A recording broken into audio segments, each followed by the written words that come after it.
by design Harbolnas ini menggenjot konsumsi yang tidak perlu, sehingga ya untuk menghilangkan 100% dampak buruknya nggak bisa. Hai sahabat TCID, kalian sedang mendengarkan podcast Suara Akademia. Ngobrol seru isu terkini bareng akademisi.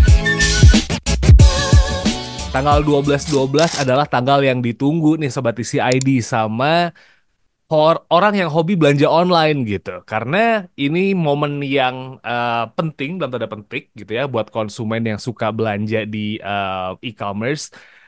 Since 12-12 diperingati sebagai Hari Belanja Online Nasional begitu. Pemerintah bahkan mengadakan sebuah acara yang khusus, tidak hanya tanggal 12-12 tapi dipanjangkan sampai dengan correct me if I'm wrong ya, 16 atau 17 Desember 2024 dan berharap ada nilai transaksi yang cukup besar dan nantinya itu bisa membuat pertumbuhan ekonomi ini tuh jadi berkembang. Itu yang satu. Yang kedua juga mendongkrak tingkat konsumsi dari masyarakat Indonesia yang belakangan ini tuh agak lumayan lesu gitu Sobat TCID. Well, maybe it's gonna be a good stimulus gitu ya buat society. Tapi kita nggak bakal cuman ngomongin soal gimana ini tuh berkembang gitu. Sorry, soal Harbolnasnya. Apakah ini memang bisa buat menumbuhkan? Tapi dari sisi hal-hal yang lain, we should take a look dari sisi konsumennya juga karena nggak cuma pertumbuhan ekonomi yang harus dilihat tapi masyarakat sekarang juga sedang memiliki masalah dalam tanda petik soal daya beli begitu. We gonna discuss about it for this episode gitu ya, dan untuk kali ini kita bakal ngobrol bareng sama Mas Imam Salehudin. Beliau adalah akademisi dari Universitas Indonesia. Halo Mas Imam, apa kabar Mas? Halo Mas Muammar, kabar baik, terima kasih. Iya, it's such an honor for me actually buat bisa ngobrol sama Mas Imam kali ini. Maybe Mas Imam, pertanyaan saya pertama adalah, Hmm, ini kan pemerintah punya target yang bisa dibilang lumayan gede gitu ya untuk Harbolnas hmm, kali ini gitu. Mungkin karena situasi ekonomi yang kayak gimana, yang lagi agak-agak hmm, melemah gitu ya. Jadi pemerintah ya, itu mengadakan program spesial untuk Harbolnas kali ini dan punya target mendapatkan transaksi senilai kurang lebih 28 triliun untuk Harbolnas tahun ini nih Mas. Is it oke, realistis dan gimana Mas Imam dengerin ketika Pak Erlangga Hartarto ngeluarin statement ini Mas? oke. Jadi saya kemarin sempat searching-searching ya, jadi Hmm. ternyata targetnya baru diupdate, bukan 28 triliun tapi 40 triliun. Oke. Itu target Iya. yang terbaru gitu ya. Kalau dari sisi realistis, kalau kita lihat mungkin dari 2 tahun terakhir ya, 2022, 2023, sebetulnya 2022 itu pencapaiannya 22,7 triliun, Mhm. sedangkan di 2023 itu 25,7 triliun. Jadi kalau kalau misalnya 2024 ini targetnya 28 triliun, sebetulnya masih realistis. Kalau 40 sudah nggak realistis ya sebetulnya. Tapi apa namanya, kalau 28 ya masih mungkin lah, masih terjangkau lah begitu ya.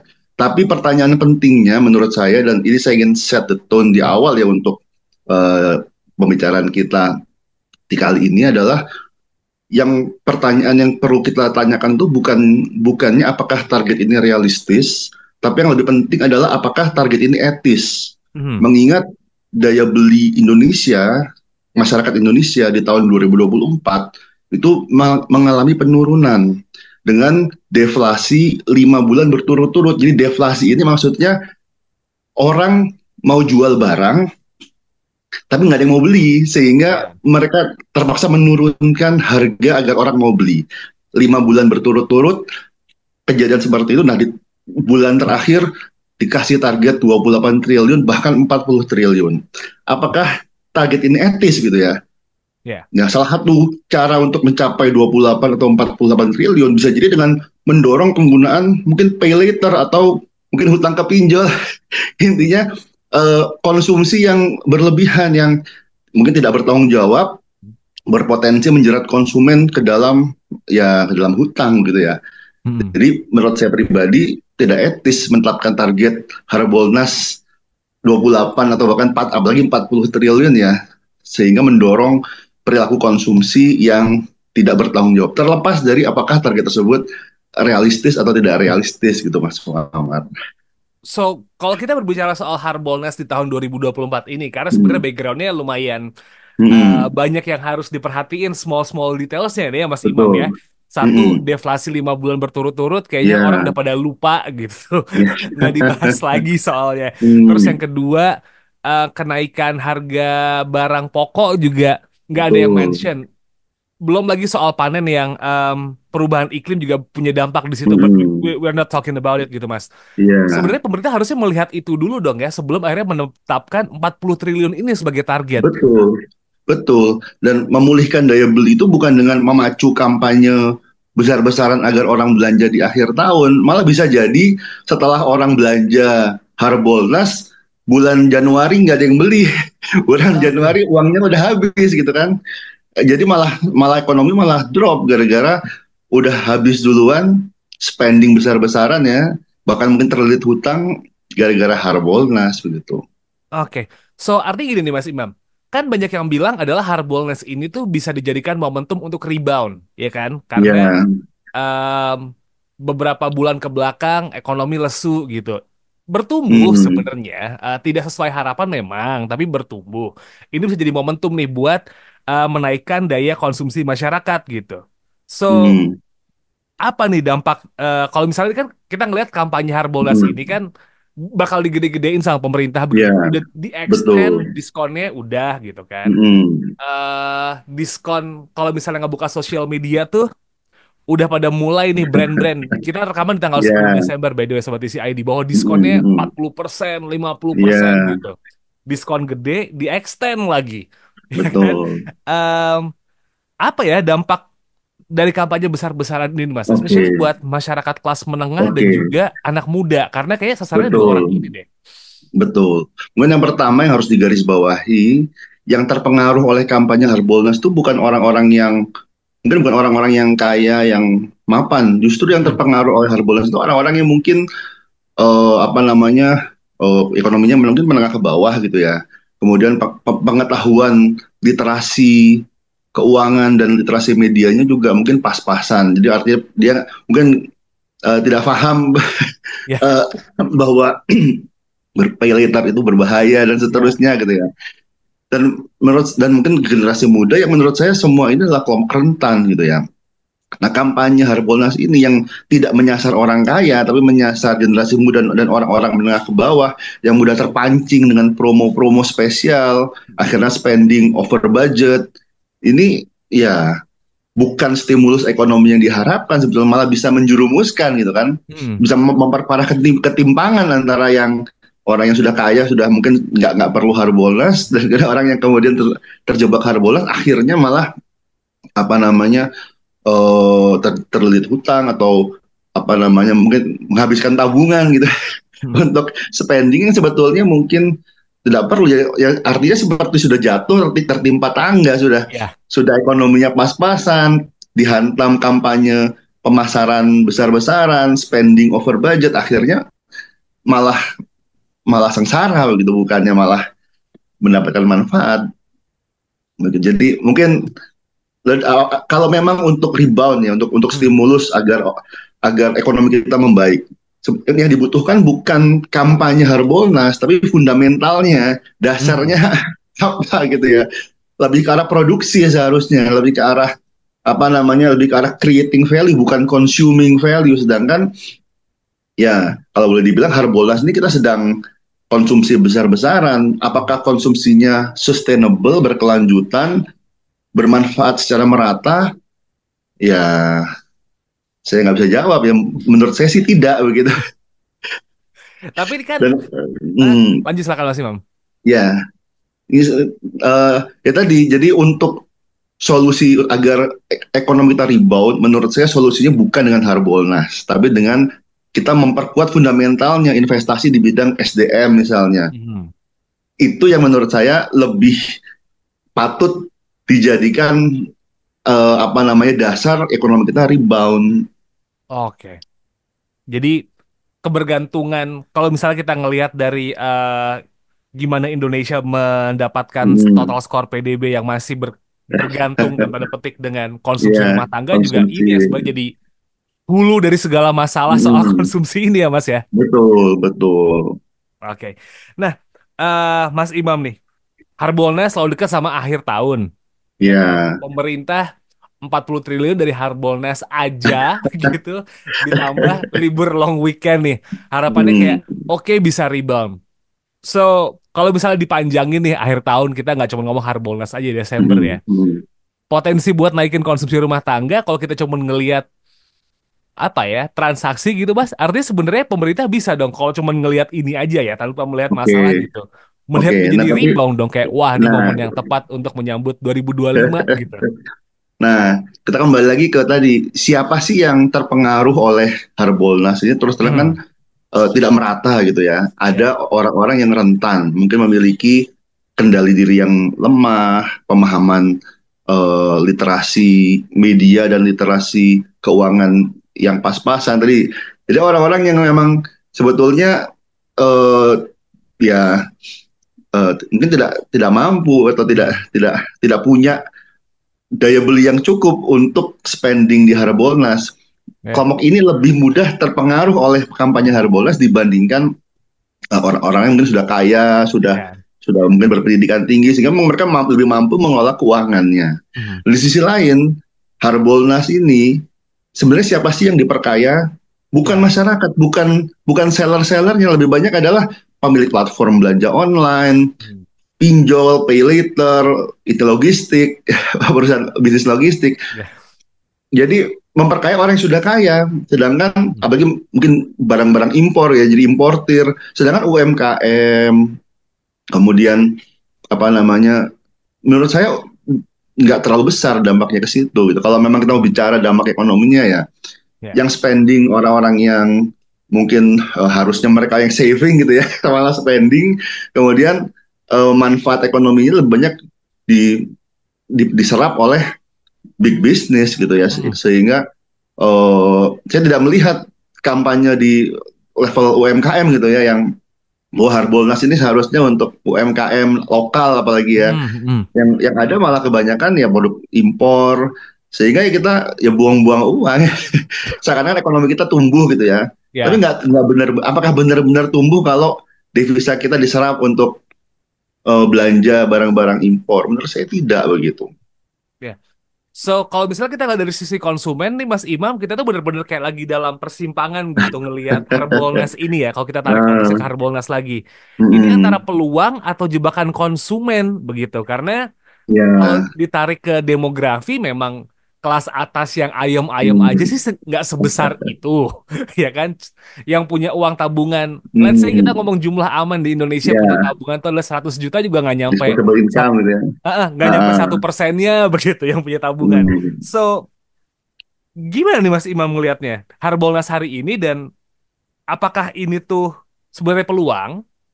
Kita nggak ngomong dari mm, pebisnis ya, peluang untuk ya, konsumen mendapatkan harga barang bagus atau sebenarnya jebakan mm, konsumsi kan tadi Mas Imam udah nge-mention pay later lah, mm, pinjol lah gitu. Gimana nih Mas? ya, oke. Jadi ya intinya gimana ya? Eh, ya mungkin ini kalau saya boleh bilang ya, Hah? ini adalah dosa dari ilmu pemasaran. Ini mungkin kontroversial ya. Mungkin mungkin praktisi dan dosen pemasaran nggak setuju. Saya dosen pemasaran, saya Oke. mengajarkan ilmu pemasaran. Tapi saya melihat bahwa salah satu dosa besar pemasaran adalah kita menormalkan consumerism ekstrim gitu. Mhm. Semua konsum kita apa namanya, yang penting orang beli, yang penting kita mengkonsumsi. Sekarang kan konsumsi itu unlimited dan pasti baik gitu ya. Nah, Nah, ini menurut saya sesuatu yang harus dipotong, harus diputus rantainya ya. Walaupun di sini saya sebagai dosen yang ah, meneliti dan mengajar tentang ilmu pemasaran, tapi saya ingin menanamkan kepada mahasiswa saya dan mungkin juga kepada para pendengar ya bahwa apa namanya, konsumsi itu ada batasnya gitu. mhm. Betul. Dan ketika kita memasarkan sesuatu, memang fungsi pemasaran diantaranya adalah bagaimana kita creating value, kemudian ada profit gitu kan. Nah, tapi kita juga harus jangan sampai kita kemudian men-encourage consumption yang tidak sehat gitu ya, Ya. yang bermasalah. Dan menurut saya tadi apakah peluang ataukah apakah ini jebakan konsumsi ya? Kalau kita melihatnya kalau kita tidak melihat dampak sosialnya, ini peluang. Kalau kita Ya. melihat tidak melihat dampak lingkungannya, berapa banyak sampah berapa banyak polusi yang dihasilkan dari Harbolnas, ini peluang. Tapi kalau kita melihat dampaknya, maka ini menjadi jebakan gitu. Betul. Bahwa bisa jadi dampak Harbolnas lebih besar dari mungkin dampak positif dari transaksi ekonominya. Mungkin ada yang Mhm. terjebak pay later, atau kemudian ada mungkin sampah yang di-generate, emisi karbon akibat apa namanya logistik ya yang bertambah gitu ya. Mhm. Yaitu secara etis tidak etis gitu. Jadi mungkin makanya kembali lagi kalau kita tidak melihat etika maka ya peluang gitu. Ya. Kalau kita melihat etika ini jadi jebakan. Pertanyaannya apakah kita menganggap etika itu penting atau tidak penting begitu. Nah, itu pertanyaan yang sebenarnya harus dipikirin sama semua orang sih ya. Not only in this conversation by the way, tapi Betul, betul. semuanya. Tapi jadi pertanyaan yang menarik untuk saya Hmm. nih Mas Imam gitu. Ketika Hmm. berbicara soal konsumsi yang sehat. Bisa Hmm. di-define nggak sih Mas Imam gitu? Konsumsi yang sehat tuh Ya, kayak gimana sih? Karena banyak yang beranggapan bahwa kalau saya nggak ngutang atau saya masih bisa bayar pay letternya hmm. bulan depan pas gajian, itu masih sehat kok begitu. Atau Hmm. kayak Oke, dicicil 6 bulan, gaji saya kepotong cuma 20% masih sehat kok gitu. oke. Kita sering mencari alibi-alibi Ya, soal betul, gimana cara betul. itu sehat apa enggak nih. But if Ya. we have to define konsumsi yang sehat itu sebenarnya gimana sih Mas? Jadi ya kalau menurut pendapat saya ya konsumsi yang sehat itu adalah konsumsi yang bertanggung jawab. Hmm. Apa artinya apa definisi bertanggung jawab itu? Ya dia dilakukan dengan kesadaran. Jadi mindful consumption. Hmm. Jadi kita mengkonsumsi sesuatu ya apakah itu barang atau jasa dengan kesadaran bahwa pilihan konsumsi kita itu memiliki dampak, Ya. dampak lingkungan, dampak sosial, dan juga kita mindful bahwa pemasar-pemasar itu berusaha mempengaruhi keputusan kita gitu. Ya, Jadi kita jangan seperti kerbau dicocok hidung ya. betul. Kita harus harus lebih cerdas bahwa ya oke, ini adalah special offer 60% gitu ya. Hmm. Tapi apakah betul jangan-jangan sebelum di diskon 60% terlebih dahulu di-upgrade dulu harganya. Harganya. Yang seperti itu kan taktik pemasaran yang tidak etis. Hmm. Sehingga konsumer harus cerdas gitu, harus harus bijak, bertanggung jawab. Itu konsumsi yang sehat. Dan konsumsi yang tidak sehat yang kita mindless consumption, kita nggak mikir, impulsif, kita konsumsi, beli-beli, begitu ada promo langsung beli, nggak ngelihat kita tabungan kita sudah menipis atau bahkan kita sudah terlilit hutang, kemudian kemudian apa namanya ternyata barang-barangnya sebenarnya nggak perlu, atau bahkan bahkan bukan hanya nggak perlu tapi menyebabkan kita nggak sehat. Yang Ya. seperti itu yang apa namanya konsumsi yang seharusnya adalah yang mindful gitu, yang apa dilakukan dengan kesadaran penuh atas konsekuensi. Oke. Konsekuensinya nggak cuma soal menuhin ruangan tempat tinggal ya, Mas, tapi soal keuangan yang Betul, paling penting harus dilihat ya. betul, keuangan, sosial, lingkungan.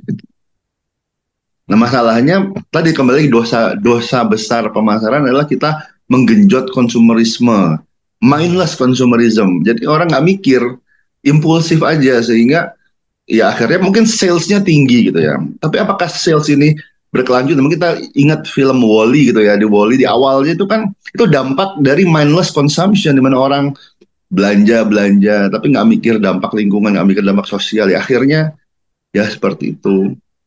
Oke. Ada nggak sih Mas dampaknya akhirnya sampai ke ketimpangan sosial begitu? Ya, Karena em, kita kan ngelihat apalagi di media sosial sekarang ya, di mana hmm, platform medsos itu tuh bisa ngebuat orang jadi punya hmm, apa ya, punya standar hidup gitu, sampai ada istilah standar betul. TikTok buat hidup, dan itu bikin banyak Ya, ketimpangan yang muncul. Nah, dengan ya, munculnya konsumsi yang tidak sehat dan hmm, mulai dinormalize gitu sama orang-orang ya, betul. kalau suka beli, ketimpangan sosialnya bakal Hmm, potentially jadi lebih gede dong gara-gara hal ini, jelas, Mas. jelas sekali. Karena tadi yang bisa keep up dengan gaya hidup konsumtif ya memang orang-orang yang memang sudah punya kemampuan ya, orang-orang kaya mungkin ya. Tapi tadi orang-orang yang sebetulnya kurang mampu pun akhirnya terbawa untuk ikut-ikut gaya hidupnya ya agar terlihat kaya gitu ya. Padahal sebetulnya ya mereka mungkin mengorbankan masa depan misalnya dengan terlilit hutang gitu. Jadi apa namanya yaitu gaya hidup yang tidak sehat gitu. Dan ada tekanan sosial tadi ya, apalagi dengan sosial media. Jadi orang kalau nggak beli, misalnya ada tetangga beli beli gadget apa, kemudian Ya. atau kalau kita nggak beli juga, mungkin nggak usah ini deh, mungkin di sekolah ya Mm-mm. temannya beli gadget tertentu, kemudian kalau nggak beli juga merasa apa namanya ketinggalan, akhirnya minta orang tuanya, padahal orang tuanya nggak mampu. Mm. Ya hal-hal seperti itu pasti akan memperparah ketimpangan gitu. Jadi yang apa namanya akhirnya orang-orang yang sebetulnya mereka hidup di beyond their means gitu ya, Ya. di luar batas kemampuan. Karena itu maksa untuk mengikuti gaya konsumtif, bahkan tadi terlilit hutang, terlilit pinjol, pay later, gali lubang tutup lubang. Itu ya itu akibat dari budaya konsumtif, sehingga ya pasti akan memperparah ketimpangan sosial. Karena tadi yang terpengaruh, jadi barang-barang luxury itu yang beli bukan orang-orang super kaya sebetulnya, Ya. orang-orang menengah, orang-orang yang jadi justru orang-orang yang sebetulnya mereka nggak perlu dan nggak butuh, nggak mampu, tapi mereka maksa membeli barang-barang mewah agar terlihat kaya. Ya. Sedangkan orang yang benar-benar kaya ngerasa nggak perlu. Buat apa saya beli barang-barang tersebut gitu ya. Jadi tambah tambah timpang gitu. Dan apa namanya eh itu di pemasarannya itu menyasar orang-orang rentan. Jadi sehingga tadi karena ada kerentanan tadi, ada orang yang kebal gitu ya. Mungkin dia punya kendali diri yang tinggi, punya pemahaman literasi apa pemahaman keuangan dan media yang kuat, sehingga dia tahu ini bohongin saya, iklan ini bohongin saya, nggak ikut. Tapi ketika tadi ada orang-orang yang kendali dirinya lemah, kemudian pemahamannya juga lemah, gampang termakan iklan, ya akhirnya akan ada ketimpangan sosial begitu. Yang kaya semakin kaya karena nggak terpengaruh oleh Harbolnas, yang miskin semakin miskin karena Ya. spending Harbolnas habis untuk hal-hal yang nggak perlu, akhirnya nggak bisa nabung buat sekolah misalnya, Ya. karena putus putus sekolah, terlilit hutang yang seperti itu. Ya pasti dampak dari budaya konsumtif, dan Harbolnas ini kalau boleh dibilang ya mengkapitalisasi dari budaya konsumtif tersebut dengan harapan menstimulus ekonomi. Mhm. Nah, Ini jadi saya nggak pertanyaan setuju saya nih, dengan Mas. Agak lumayan dalam karena kalau kita hmm, ngelihat in a surface, oh iya perayaan hari belanja online karena hmm, banyak UMKM yang going online, kasih ya, banyak diskon, that's it gitu. hmm, Padahal kalau kita ya, mau nyelam lumayan dalam, there's a lot of problems gitu yang bisa hmm, dikulik di Harbolnas ini supaya akhirnya baik gitu. Nah, Mas Imam, pertanyaan saya adalah ketika kita udah ngeliat dari dua sisi gitu ya, dari hmm, perayaan momentumnya bahwa pemerintah hmm, jangan cuman bergantung pada konsumsi dan masyarakat, kalaupun belanja juga mindful gitu, jangan cuman asal spending dar der dor ngeluarin duit. hmm, eh ada nggak ya hmm, cara untuk merancang Harbolnas ini hmm. supaya akhirnya tetap mendukung tujuan atau cita-cita pemerintah supaya akhirnya bisa masuk ke fase rebound, tapi juga etis nih Mas untuk konsumennya tetap bisa belanja Hmm, mindful gitu. oke, oke.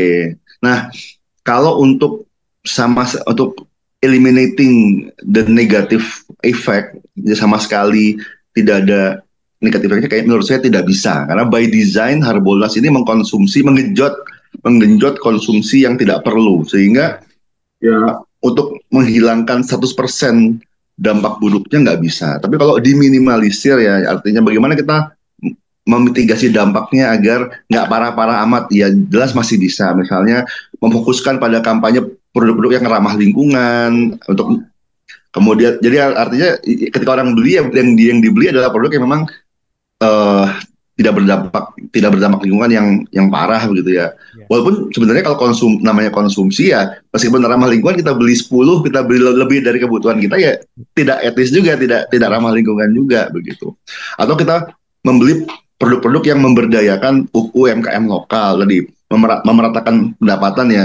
Jangan beli dari produk impor, jangan beli dari apa namanya, dari yang apa namanya, yang ya mungkin yang big corporation ya, bukan nggak usah belanja online, kita belanja di warung aja mungkin. Ya. Itu lebih, jadi menurut saya itu lebih berdampak Ya. ekonomi yang bagus kalau memang mau spending money menghidupkan ekonomi, nggak usah online deh. Kita belanja yang lokal aja. Kita belanja di misalnya warung warung dekat rumah. Ya. Ya itu lebih lebih bermanfaat secara ekonomi dan lebih sedikit dampak lingkungannya, dampak dampak lingkungannya dibandingkan kita eh, tadi online gitu. Ya. Oke, jadi intinya adalah lebih ke ya pemerintah harus melihat gimana caranya untuk rebound ini tidak cuma Hmm, hanya ngedorong konsumsi dan masyarakat ya, itu di mm, apa ya mulai belajar gitu semuanya gitu. Bahkan saya juga harus belajar mm. sih bagaimana caranya untuk jadi Ya, mindful consumers eh, gitu ya. tapi tidak akan mungkin bisa menghilangkan dampak negatif dari hardball karena in the end mereka tetap mendorong konsumsi berlebih, tetap Mm-mm. memungkinkan, tetap menjerumuskan orang kepada hutang misalnya. Jadi kalau misalnya dia nggak mampu karena dia belanja-belanja ya menghasilkan sampah. Jadi ya menurut saya tidak bisa merubah Harbolnas menjadi sesuatu yang etis. Ya paling kita bisa mengurangi dampak negatifnya. Oke, Tapi nggak, ya kalau menurut saya pribadi Harbolnas itu ya lebih ke arah marketing campaign yang ya.